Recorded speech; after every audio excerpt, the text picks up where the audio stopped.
والجن بيصيبك بالعين، الجن بيصيب بالعين بالمناسبة، بيصيبك بالعين، وكثير من آحات الرجال وعقم النساء من عين الجن. والسرطان ده، السرطان الخطير ده عين، سرطان عين. الأورام الخبيثة دي كلها ناتجة عن العين، لأنه في حديث للنبي صلى الله عليه وسلم يقول أكثر من يموت من أمتي بعد قضاء الله وقدره بالعين.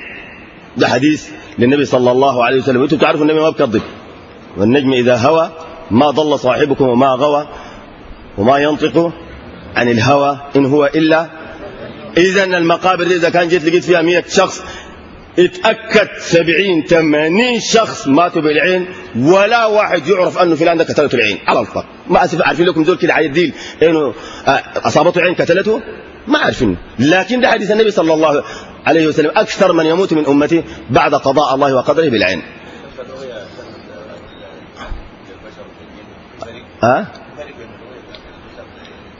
لا لا، الرقية واحدة، يعني ترقي من عين بشر ولا ترقي من عين جن واحدة، الرقية واحدة اللي هي آيات واحدة، آيات موجودة في القرآن. بارك الله فيك.